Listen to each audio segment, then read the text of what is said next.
प्रियजन हो, कसे आहात? प्रभूची दया प्रत्येक सकाळी नवीन असते. या नवीन दिवसासाठी तो तुम्हाला नवीन कृपा देईल. प्रभूने तुमच्यासाठी एक नवीन आशीर्वाद राखून ठेवला आहे. कदाचित तुम्हाला एखाद्या गोष्टीत आशीर्वादाची गरज आहे. तो आशीर्वाद तुम्हाला मिळणार आहे. प्रभूने दिलेले वचन आठवते का? मागा आणि तुम्हाला दिले जाईल. तुम्ही मागितले तर तो आशीर्वाद तुम्हाला मिळेल. तुम्ही शोधलात तर तुम्हाला प्रभू दिसेल. जर तुम्ही दार ठोकले तर तुमच्यासाठी उघडले जाईल. तुम्हाला एक चमत्कार दिसेल. जेव्हा आपण हे करतो तेव्हाच प्रभू चमत्कार करू शकतो आणि आपल्याला आनंदी करू शकतो. म्हणून तुम्हाला जो काही चमत्कार हवा असेल तो विश्वासाने मागा. पहा, प्रभू आता एक वचन देत आहे. यहोशुआ 3 वचन 5. परमेश्वर तुमच्यामध्ये अद्भुत कृत्ये करणार आहे. परमेश्वर तुमच्यामध्ये अद्भुत गोष्टी करेल. परमेश्वर तुमच्या कुटुंबात, व्यवसायात, कामात आणि मुलांच्या बाबतीत चमत्कार करेल. तुम्हाला चमत्काराची गरज नाही का? तो चमत्कार करेल.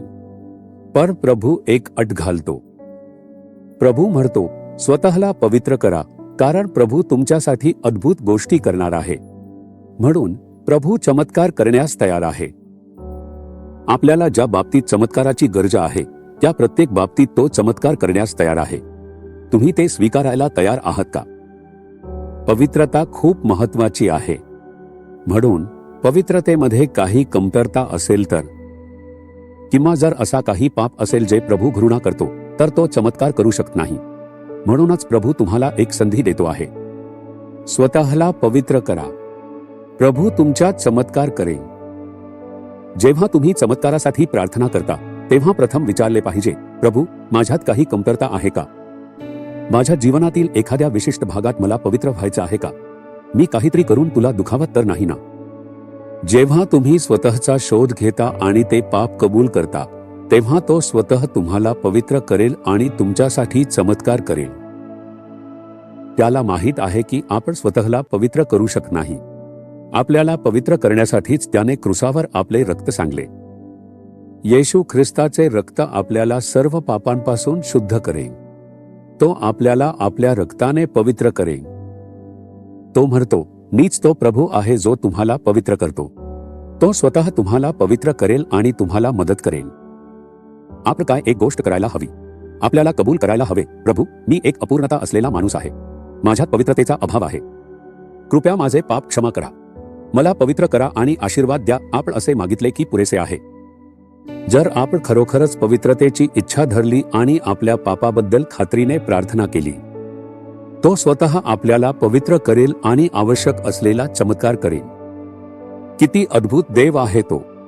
तो असे म्हणत नाही की आधी जा आणि स्वतःला पवित्र कर, मग मी चमत्कार करीन. त्याऐवजी तो म्हणतो, स्वतःला पवित्रतेसाठी समर्पित करा.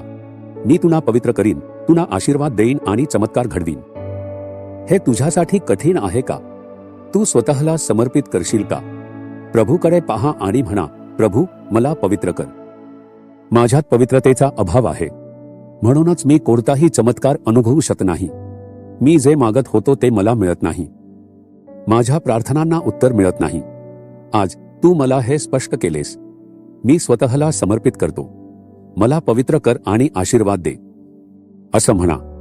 तुम्ही आजही तो चमत्कार पाहाल. तुम्ही प्रार्थना कराल का?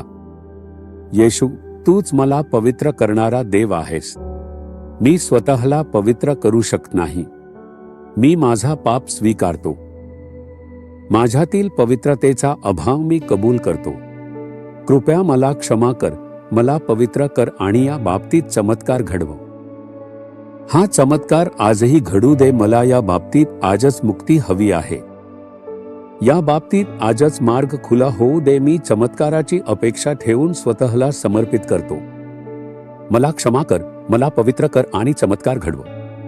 येशूच्या नावाने आमेन, आमेन. जीसस रिडीम्ड मराठी ह्या YouTube चॅनेलला सबस्क्राईब करा. सबस्क्राईब बटनावर क्लिक करा आणि बेल चिन्हावरही क्लिक करा. दररोजच्या नवीन कार्यक्रमांची माहिती मिळवा.